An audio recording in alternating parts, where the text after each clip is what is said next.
The termination happened in a glass room that smelled faintly of cleaner and burnt coffee. He stood while they sat. They spoke softly, as if volume could soften the decision. His badge was slid across the table, face down. Someone smiled and said it wasn't personal. He nodded. He always nodded. Outside, his phone buzzed with a school reminder he hadn't paid yet. He silenced it and kept walking. In the parking lot, a few coworkers watched. One laughed, not loudly. Another filmed, just for a second. No one stopped him. That night, he reheated food he didn't eat and set an alarm he didn't need. The next morning, 4 black SUVs turned into the lot at the same time. They parked without hurry. Doors opened. People straightened. Jokes died mid-sentence. Nothing about the day could be undone. If this story stays with you, consider subscribing. Stories like this arrive quietly and leave marks. He woke before the alarm as he usually did. The room was still dark, the house quiet except for the low hum of the refrigerator. He lay still for a moment, listening, making sure nothing else needed attention before the day started. Nothing did. That was how most mornings began. No emergencies, no surprises. He took that as a small success. He got up and dressed in the same order every day. Shirt, belt, shoes lined by the door. In the kitchen, he packed a lunch he rarely finished. The container snapped shut with a dull sound. He wiped the counter even though it was already clean. When the coffee finished brewing, he poured it into a travel mug and left the rest warming on the plate untouched. His son came down the hallway rubbing his eyes. He paused at the kitchen entrance, watching his father move between sink and counter. "Morning," the boy said. "Morning," he replied, without looking up. They ate in quiet. The boy pushed cereal around his bowl, then ate it anyway. His father checked the weather on his phone and set it face down beside his plate. When it was time to leave, he handed over a jacket and waited by the door. The boy slipped his shoes on without being asked. Outside, the air was cold and clean. He locked the door, tugged once on the handle to be sure, then walked them to the car. At the school drop-off line, he waited until the car ahead moved before pulling forward. The boy opened the door, hesitated, then leaned back in. "Don't forget the meeting slip," he said. "I won't," his father said. The boy nodded, satisfied, and closed the door. He watched until the boy disappeared inside, then drove away. At work, he arrived early enough that the lights were still off in most offices. He liked that time. It allowed him to settle without interruption. He hung his jacket, powered on his computer, and reviewed the overnight emails. Most were routine. One flagged an issue he'd already fixed the day before. He reopened the file to check his work anyway. It was correct. As people arrived, the room filled with sound. Chairs scraped back. Laughter broke out near the break area. Someone greeted him by name, then corrected themselves, calling him by a nickname he didn't use. He smiled once and turned back to his screen. He did not sit near the windows. His desk was positioned just outside the main walkway, close enough to be useful, far enough to be missed. When questions came, he answered them. When decisions were made, he carried them out. He did not interrupt meetings. He took notes even when they weren't requested. Late in the morning, a manager stopped by his desk and asked if a report could be adjusted to look cleaner. He asked which part. The manager gestured vaguely and said, "You know." He nodded and made the changes. At lunch, he ate half of what he packed and folded the rest back into the container. He wiped his hands with a napkin and placed it neatly in the trash. Across the room, a group was talking about weekend plans. Someone made a joke about working overtime and glanced in his direction. The laughter that followed was quick, not cruel, but it lingered. He pretended not to notice. In the afternoon, a system error caused a brief delay. He identified the source and corrected it before it reached management. When the issue was later discussed in a meeting, his name did not come up. He watched his credit move elsewhere, like water finding the lowest point. He did not object. When the day ended, he shut down his computer, straightened his chair, and checked his phone. A reminder for the meeting slip buzzed on the screen. He acknowledged it and put the phone away. At home, he fixed a loose cabinet hinge before starting dinner. The screwdriver slipped once, nicking the wood. He paused, then tightened the screw more carefully. The cabinet closed cleanly. They ate together. The boy talked about school, about a project that needed supplies. His father listened, nodding at the right moments, already calculating costs in his head. Afterward, he washed the dishes and set them on the rack to dry. He checked the calendar on the wall and wrote down the date of the school meeting. Later, when the house was quiet again, he sat at the table and opened his laptop. He reviewed Word files he'd brought home, making notes for the next day.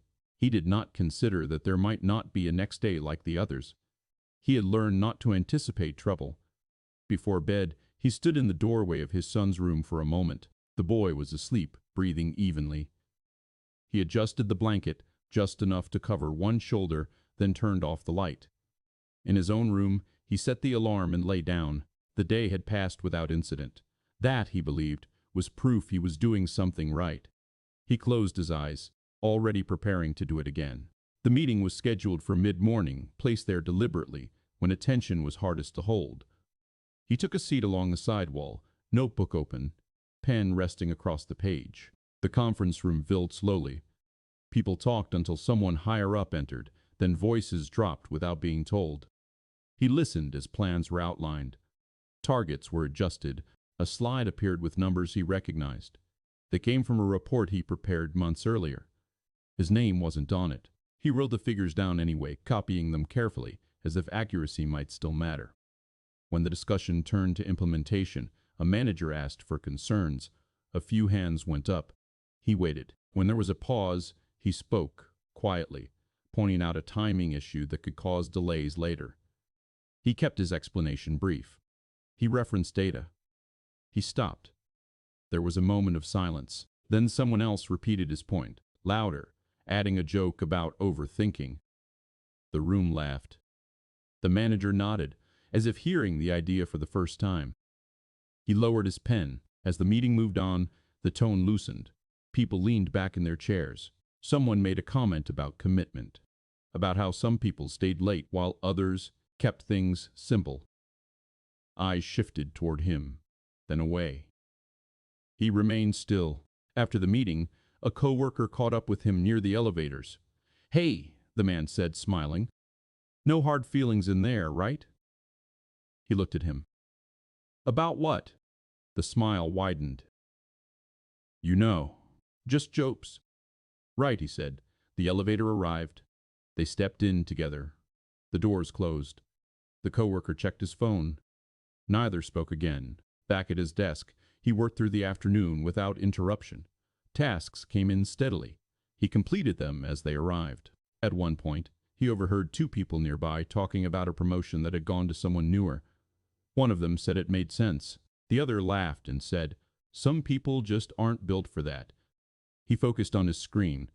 Later, an email went out announcing a restructuring. It was written in careful language, full of opportunity and alignment. His role was mentioned only once, folded into a broader category. He read it twice, then archived it. Near the end of the day, the manager stopped by again. This time, he didn't sit. "We're streamlining a few things," the manager said. "Nothing to worry about, but we'll need you to be flexible." He nodded. "Of course." The manager hesitated, then added, "You're good at that." After he left, the room felt smaller. He adjusted his chair, rolling it back an inch, then forward again. He opened a file and stared at it without reading. When he stood to leave, someone called out, "See you tomorrow." The tone was light. He answered without turning around. In the parking lot, he walked past a group gathered near one of the cars. They were laughing about something on a phone screen. As he passed, the laughter dipped, then resumed. He did not look back. At home, his son was at the table with homework spread out. He hung up his jacket and joined him. "How was work?" the boy asked. "It was fine," he said. The boy accepted that answer easily. He returned to his work, pencil scratching across the page. His father watched for a moment, then stood and started dinner. As he chopped vegetables, his phone buzzed. A message from a coworker appeared, followed by a video preview. He did not open it. He turned the phone face down on the counter and continued chopping, careful to keep his fingers clear of the blade. They ate. The boy asked for help with a problem. He leaned over, pointed at the numbers, and guided him through it. When the answer came out right, The boy smiled. He smiled back, briefly. After dishes were done, he checked his email one last time. A meeting invite had been added for the next morning. No subject line, just a room number. He closed the laptop and sat for a while without moving. The house made its usual sounds around him. Pipes clicked. A car passed outside. He told himself that meetings were just meetings, that laughter didn't mean anything, that flexibility was a skill, not a warning. He went to bed believing that keeping his head down had carried him this far. It did not occur to him that others had started to look up. The room was smaller than he expected. Glass on two sides, a narrow table, 3 chairs. He arrived early and stood near the door, unsure whether to sit. When the others entered, they took the chairs opposite him. No one offered him one. A folder lay on the table. It was thin. They thanked him for coming. One of them smiled in a practiced way, brief and careful. Another folded their hands and leaned forward. The words came out evenly, arranged to avoid friction. They spoke about alignment, about changes, about decisions made at a higher level. He listened without interrupting. When they said his position was being eliminated, he nodded once. When they said it was a reflection of his performance, he nodded again. He had learned which responses kept things moving. A paper was slid toward him. He read it. He did not ask questions. He signed where indicated and slid it back. His hand was steady. Someone reached for his badge. He removed it himself and placed it on the table, face down. The plastic made a soft sound against the glass. They told him security would escort him to collect his things, but it wouldn't be necessary. He had very few things. He said that. It seemed to surprise them. As he stepped out of the room, the hallway felt longer than it had earlier that morning. People looked up as he passed. Some looked away quickly. Others watched. Near the break area, someone laughed at something unrelated. The sound followed him. At his desk, he placed his personal items into a bag. A mug, a notebook, a framed photo of his son, taken at a park years ago. He hesitated before picking it up, then did. He shut down his computer and waited for the screen to go dark. As he turned to leave, a phone camera lifted, then lowered.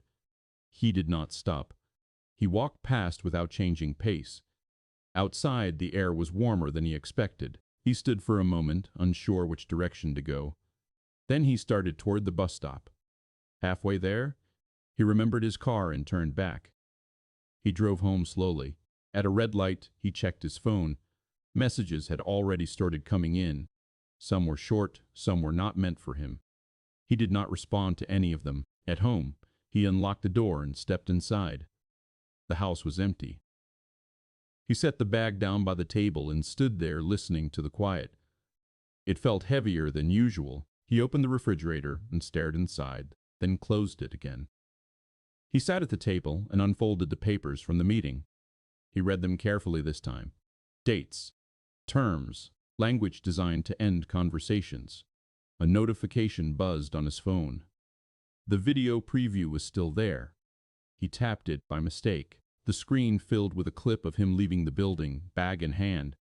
A caption appeared, added by someone else. It was meant to be funny. He closed the app and set the phone down. He did not throw it. He did not swear. When his son came home, he was at the stove, stirring a pot he hadn't planned to make. The boy dropped his backpack and looked around. "You're home early," he said. "Yes," his father said. "Did something happen?" He paused, then shook his head. "Not today." They ate together. The boy talked. His father listened. He laughed once, at the right place. He did not mention the meeting. He did not mention the video. He did not mention the papers folded on the counter. After dinner, he helped with homework and signed the meeting slip he promised not to forget. His hand lingered on the pen when he finished, as if there were something else to add. There wasn't. Later, when the boy was in bed, he sat alone at the table again. He opened the bag from work and checked the contents, as if something might be missing. Everything was there. He placed the photo frame on the shelf by the wall. It looked out of place without the others around it. Before going to bed, he set his alarm out of habit. He stared at it for a moment, then turned it off. The decision had been made without him.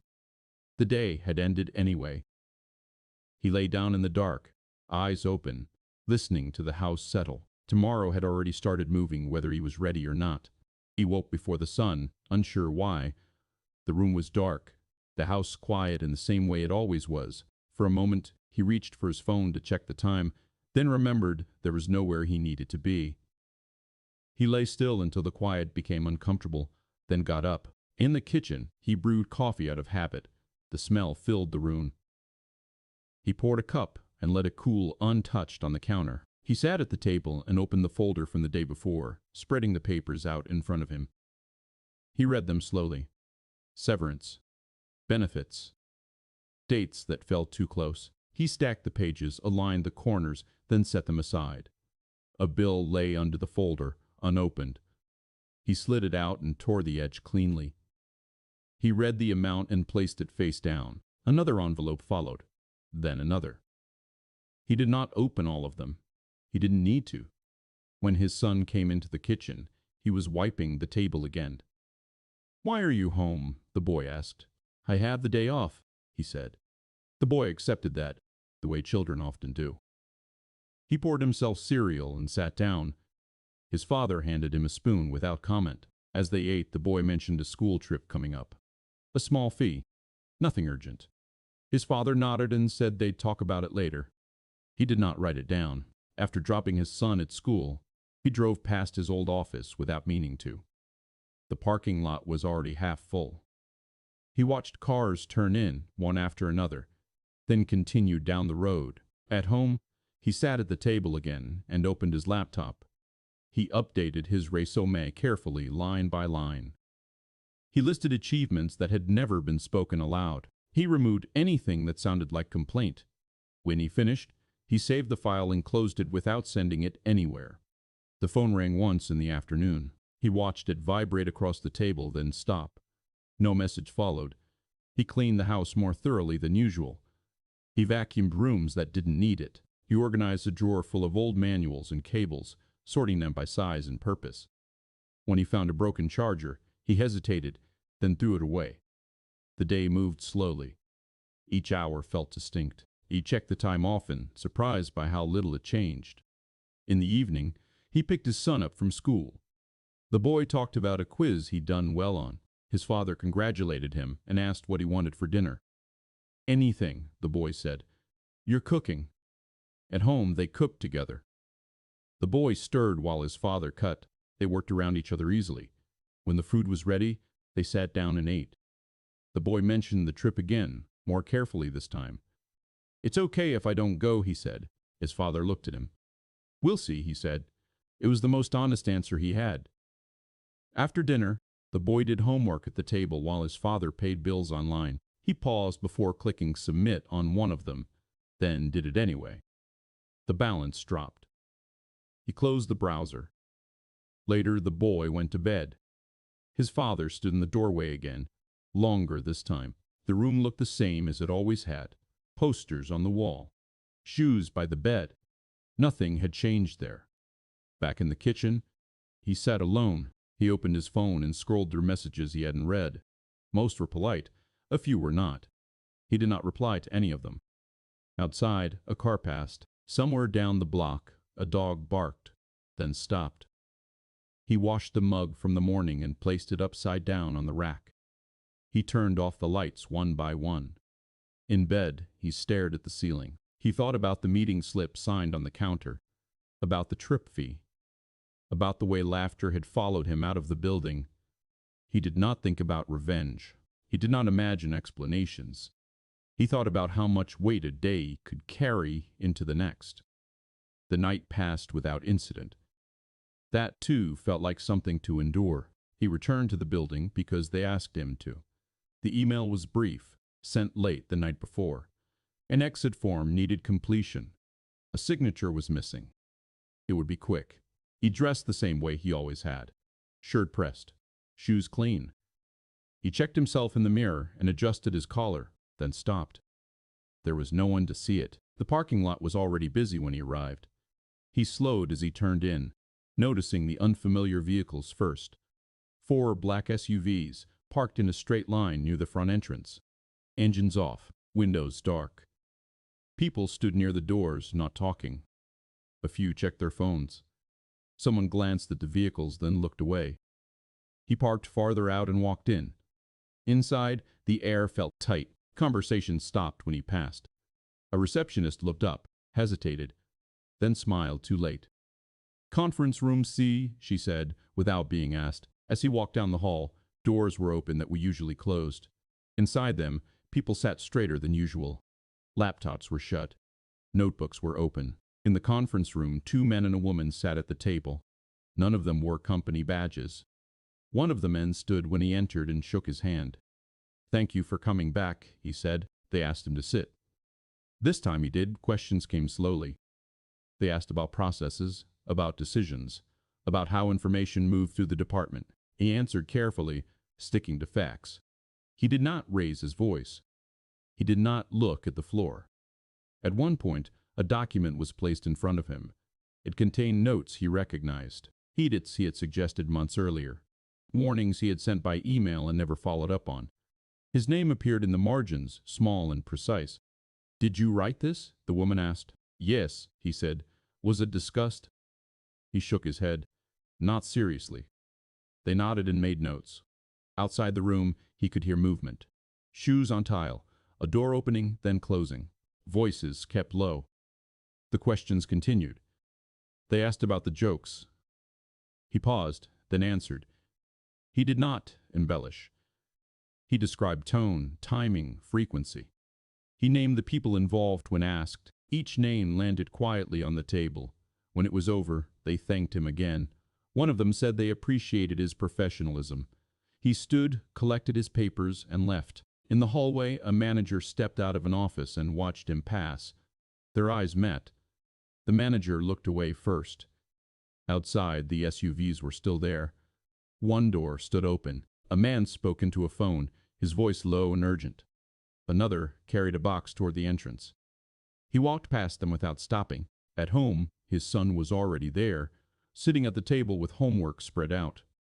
He looked up as his father came in. "You went back," the boy said.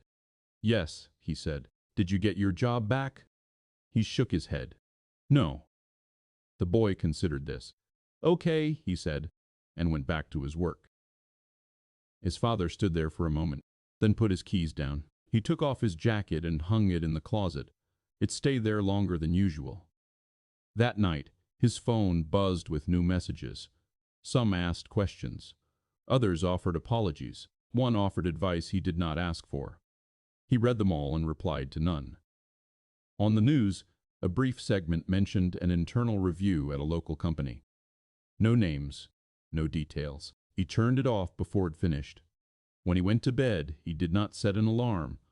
The building he had left was changing shape without him inside it. He lay awake, aware of that change, and of the fact that it had arrived too late to matter for him. The morning moved more slowly than the others had. There was no place to be, but he kept the same pace anyway. He made breakfast. He packed a lunch out of habit, then put it back in the refrigerator. He walked his son to the bus stop instead of driving. They stood side by side, hands in pockets, watching the street. The bus came late. When it stopped, the door folded open with a hiss. The boy climbed the steps, then turned back. "Dad," he said. "Yes?" "Why did they laugh?" The question was flat. Not accusing, just curious. He did not answer right away. The driver waited. He told the boy to get on. The door closed. The bus pulled away. He walked home alone. Inside, he fixed the loose strap on his son's backpack, which had been left by the door. He threaded the end through the plastic loop and pulled until it held. He tested it once, twice. It did not slip. Later that afternoon, his son came home earlier than usual. A teacher workday, no homework. The boy dropped his shoes by the door and sat at the table. "They talked about fairness today," the boy said, opening a notebook he didn't need. "Not like rules, just fairness." His father nodded. "What did they say?" The boy shrugged. "That sometimes people think quiet means okay." He looked up then. "But it doesn't." The sentence landed and stayed there. The boy did not explain it. He did not look for a reaction. He picked up a pencil and began drawing in the margins of the page. His father stood at the counter, hands resting on the edge. He did not speak. He watched his son draw lines that crossed and uncrossed, careful without trying to be. That evening, he cooked dinner without checking the time. He moved more slowly. He let water boil longer than necessary. He did not rush to fix small mistakes. After they ate, he cleared the table and sat down across from his son. "I'm going to talk to someone tomorrow," he said. "About work?" the boy asked. "Yes." "Will it help?" "I don't know." The boy nodded. "Okay." There was no more to say. The boy went to his room. His father washed the dishes and left them on the rack, forgetting to dry them. He stood by the window for a while, watching the street. Later, he opened his laptop and reread the notes from the interview. He added nothing. He deleted nothing. He read the names again, then closed the file. Before bed, he checked his phone and found a message waiting. A request for a formal statement. A time, a place. He set the phone down and turned off the light. In the dark, he did not replay the meeting. He did not think about the laughter. He thought about the word the boy had used. Quiet. He understood now that it had been mistaken for permission. He lay there until sleep came, not fully, but enough. In the morning, he would speak. The building was not the same one as before, smaller, older, brick instead of glass. He arrived 10 minutes early and waited outside, hands in his pockets, watching people come and go without noticing him. Inside, the room they led him to had no windows. A table, 2 chairs, a recorder placed between them, already on. The man across from him introduced himself and asked if he was comfortable proceeding. "Yes," he said. They asked him to speak freely. He did not. He spoke carefully. He described his role, his responsibilities, the ways information moved and where it stopped. He named dates. He named meetings. He named the moment his work stopped being acknowledged and started being repeated. When asked about the jokes, he paused. He adjusted his seat slightly, then continued. He described them without emotion. Where they happened. Who laughed. Who didn't. How often. He did not speculate about intent. He did not say how it made him feel. The recorder picked up everything. At one point, the man stopped him and asked if he wanted to take a break. He shook his head. He kept going. When they asked why he hadn't said anything sooner, he answered honestly. "I didn't think it would help," he said. They nodded. They wrote that down. The meeting ended without ceremony. They thanked him and told him someone would follow up. He stood, shook hands, and left. Outside, the air felt heavier than when he'd gone in. He walked to his car and sat there for a moment before starting it. His hands rested on the steering wheel longer than necessary. That afternoon, the messages changed. Some were brief and apologetic. Others were defensive. A few were angry. One came from a coworker he had considered a friend, asking why he'd name names when everyone was just trying to get through the day. He read it once, then deleted it. Another message came from a recruiter he'd never contacted, referencing recent developments. He did not reply to that either. At the grocery store, someone from the office saw him in the aisle. They nodded, hesitated, then turned the cart around and went the other way. He selected what he needed and paid without rushing. At home, his son was at the table, working quietly. He looked up. "Did you talk to them?" the boy asked. "Yes," he said. "Are you in trouble?" "No."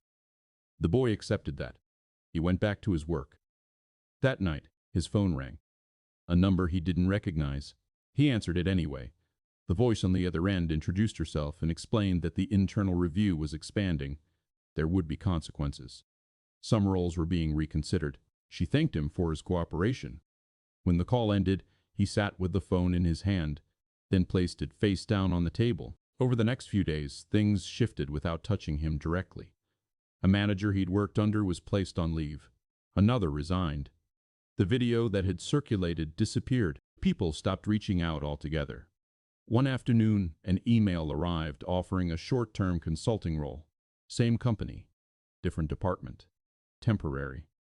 He read it carefully, then closed it. He did not respond. Money became tighter. He adjusted. He canceled the subscription. He changed brands at the store.